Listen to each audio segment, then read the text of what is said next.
തദ്ദേശ തെരഞ്ഞെടുപ്പിന്റെ ഫലം പുറത്തു വന്നപ്പോൾ എല്ലാ തലങ്ങളിലും കരുത്ത് തെളിയിച്ച് കൈയുയർത്തി വിജയം കൈവരിച്ചിരിക്കുകയാണ് UDF. പാലാ നഗരസഭയിൽ നിന്നാണ് ഈ തെരഞ്ഞെടുപ്പിലെ ഏറ്റവും ശ്രദ്ധേയമായ രാഷ്ട്രീയ ഫലങ്ങളിലൊന്ന് പുറത്തു വന്നത്. 4 പതിറ്റാണ്ടിലേറെയായി കേരള കോൺഗ്രസ് മാണി ഗ്രൂപ്പ് തങ്ങളുടെ ശക്തി കേന്ദ്രമായി കണക്കാക്കിയിരുന്ന പാലാ നഗരസഭയിൽ കനത്ത പരാജയമാണ് അവർക്ക് നേരിടേണ്ടി വന്നത്. കഴിഞ്ഞ 40 വർഷത്തിനിടയിൽ കേവലം ഒരു വർഷം മാത്രമാണ് CPMന്റെ ഒരു ജനപ്രതിനിധി പാലായിൽ ഭരണം നടത്തിയിട്ടുള്ളത്. എന്നാൽ ഇപ്പോൾ ആ കുത്തകയ്ക്കാണ് തിരശ്ശീല വീണിരിക്കുന്നത്. കേവല ഭൂരിപക്ഷത്തിന് 2 സീറ്റുകൾ കൂടി അധികം നേടി UDF നേതൃത്വത്തിലുള്ള മുന്നണി നഗരസഭയിൽ അധികാരം പിടിച്ചിരിക്കുകയാണ്. ആകെയുള്ള 26 വാർഡുകളിൽ സ്വതന്ത്രർ ഉൾപ്പെടെയുള്ളവരുടെ പിന്തുണയോടുകൂടി UDF 14 സീറ്റുകൾ നേടിയപ്പോൾ കേരള കോൺഗ്രസ് മാണി ഗ്രൂപ്പ് നേതൃത്വം നൽകുന്ന ഇടതുമുന്നണിക്ക് കേവലം 12 സീറ്റുകളിലേക്ക് ഒതുങ്ങേണ്ടി വന്നു.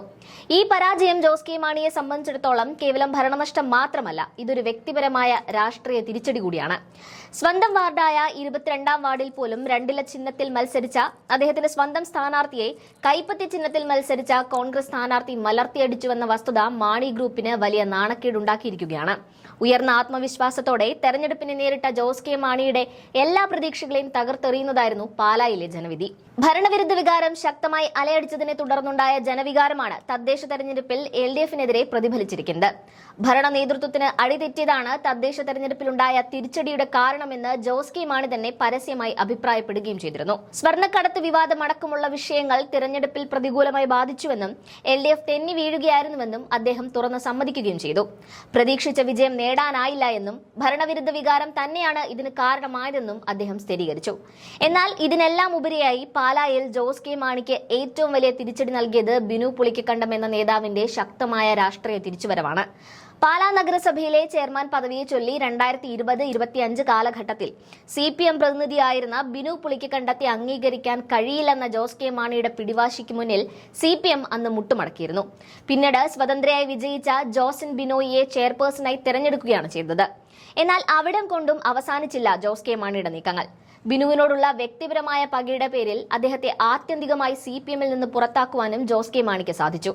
എന്നാൽ ഈ തെരഞ്ഞെടുപ്പിൽ അഭിമാന പോരാട്ടം എന്ന നിലയിൽ ബിനു പുളിക്കക്കണ്ടം തന്റെ സഹോദരനെയും മകളെയും കൂട്ടുപിടിച്ച് പാലാ നഗരസഭയിലെ 13, 14, 15 വാർഡുകളിൽ സ്വതന്ത്ര മുന്നണി രൂപീകരിച്ച് മത്സരത്തിനിറങ്ങുകയായിരുന്നു. എന്ത് സംഭവിച്ചാലും ഇവരെ പരാജയപ്പെടുത്തുമെന്ന പിടിവാശിയോടുകൂടി മുന്നേറിയ LDFനും ജോസ് കെ മാണിക്കും കനത്ത തിരിച്ചടിയായത് ഈ വാർഡുകളിൽ UDF നിരുപാധിക പിന്തുണ പ്രഖ്യാപിച്ചതാണ്. അതോടുകൂടി ഈ സ്വതന്ത്ര കൂട്ടായ്മയിലെ 3 സ്ഥാനാർത്ഥികളും വളരെ ആധികാരികമായ ഭൂരിപക്ഷത്തോടുകൂടി ഈ വാർഡുകളിൽ നിന്ന് വിജയിച്ച് കയറുകയും ചെയ്തു. നഗരസഭയിലെ കക്ഷിനിലയിൽ ഈ 3 സ്വതന്ത്രരുടെ പിന്തുണയാണ് UDFന് അധികാരമുറപ്പിക്കാൻ നിർണായകമായത്. ഒരുപക്ഷെ ഈ സ്വതന്ത്ര കൂട്ടായ്മയിലെ 21 വയസ്സ് മാത്രമുള്ള ദിയ ബിനു പുളിക്കക്കണ്ടം നഗരസഭാ അധ്യക്ഷ പദവിയിലെത്തുകയാണെങ്കിൽ അത് ബിനു പുളിക്കക്കണ്ടത്തിന് ജോസ് കെ മാണിക്കുള്ള മധുര പ്രതികാരമായി മാറും. പാലാ നഗരസഭയിൽ മാത്രമല്ല കേരള കോൺഗ്രസ് മാണി ഗ്രൂപ്പിന് കനത്ത തിരിച്ചടിയുണ്ടായത്. അവരുടെ കുത്തകകളായിരുന്ന കരൂർ പഞ്ചായത്തിലും UDF അധികാരം പിടിച്ചിരിക്കുകയാണ്.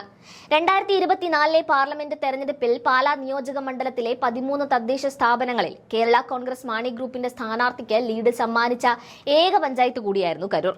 ഇവിടെ ബ്ലോക്ക് പഞ്ചായത്തിൽ നിന്നും വലവൂർ ഡിവിഷനിലേക്ക് മത്സരിച്ച ജോസ് കെ മാണിയുടെ മനസാക്ഷി സൂക്ഷിപ്പുകാരനും കേരള കോൺഗ്രസ് മാണി ഗ്രൂപ്പിന്റെ പാലാ നിയോജക മണ്ഡലം പ്രസിഡന്റുമായ ടോബിൻ കെ അലക്സും കോൺഗ്രസ് സ്ഥാനാർത്ഥിയോട് ദയനീയമായി പരാജയപ്പെടുകയും ചെയ്തു. അതുപോലെ മറ്റൊരു ബ്ലോക്ക് സീറ്റിൽ നിന്നും കഴിഞ്ഞ കൌൺസിലിൽ ജില്ലാ പഞ്ചായത്ത് അംഗമായിരുന്ന രാജേഷ് വല്ലിപ്ലാക്കലും പരാജയപ്പെട്ടിട്ടുണ്ട്.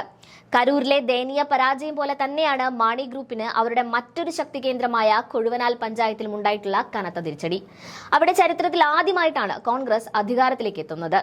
ആകെ 14 സീറ്റുകളുള്ള കൊഴുവനാൽ പഞ്ചായത്തിൽ 8 സീറ്റുകൾ നേടിയാണ് UDF അധികാരമുറപ്പിച്ചത്. കേരള കോൺഗ്രസിന്റെ നേതൃത്വത്തിലുള്ള ഇടതു മുന്നണിക്ക് കേവലം 3 സീറ്റുകൾ മാത്രമാണ് ലഭിച്ചത്. കോട്ടയം ജില്ലാ പഞ്ചായത്തിലും മാണി ഗ്രൂപ്പിനും ഇടതു മുന്നണിക്കും കനത്ത തിരിച്ചടിയാണ് ഉണ്ടായിട്ടുള്ളത്. ഇത്തരത്തിൽ കാര്യങ്ങളെ നിരീക്ഷിക്കുമ്പോൾ ജോസ് കെ മാണിയുടെ രാഷ്ട്രീയത്തിന്റെ സമ്പൂർണ്ണ പതനമാണ് പാലായിൽ കാണാൻ കഴിയുക. 2021 നിയമസഭാ തെരഞ്ഞെടുപ്പിൽ ജോസ് കെ മാണി തന്നെ മത്സരിക്കാൻ ഇറങ്ങിയിട്ടും UDF സ്ഥാനാർത്ഥിയോട് വലിയ ഭൂരിപക്ഷത്തിലാണ് അദ്ദേഹം പരാജയപ്പെട്ടത്. പിന്നീട് വലിയ അവകാശവാദങ്ങളുമായിട്ടാണ് 2024 പാർലമെന്റ് തെരഞ്ഞെടുപ്പിൽ അവർ മത്സരത്തിനിറങ്ങിയതെങ്കിലും അവിടെയും അവർ ദയനീയമായി പരാജയപ്പെട്ടു. കോട്ടയം പാർലമെന്റ് മണ്ഡലത്തിൽ പാലാ നിയോജക മണ്ഡലത്തിന്റെ കണക്കെടുക്കുകയാണെങ്കിൽ പോലും 10,000-ലധികം വോട്ടുകളുടെ ഭൂരിപക്ഷമാണ് UDF സ്ഥാനാർത്ഥി നേടിയെടുത്തത്. ഏറ്റവും ഒടുവിലായി തദ്ദേശ തെരഞ്ഞെടുപ്പിൽ പാലാ നഗരസഭ ഉൾപ്പെടെയുള്ള കോട്ടകൾ ജോസ് കെ മാണിയെയും മാണി ഗ്രൂപ്പിനെയും കൈവിടുമ്പോൾ ഇവിടെ ഒരു ഹാട്രിക് പരാജയമാണ് ജോസ് കെ മാണിക്കും മാണി ഗ്രൂപ്പിനും പാലായിൽ ഉണ്ടായിട്ടുള്ളത്. ഈ പരാജയത്തിന്റെ ആഘാതത്തിനിടയിലും കേരള കോൺഗ്രസ് പാർട്ടി ഇടതുമുന്നണിയോടൊപ്പമാണ് എന്ന നിലപാടിലാണ് ജോസ് കെ മാണി ഉറച്ചു നിൽക്കുന്നത്.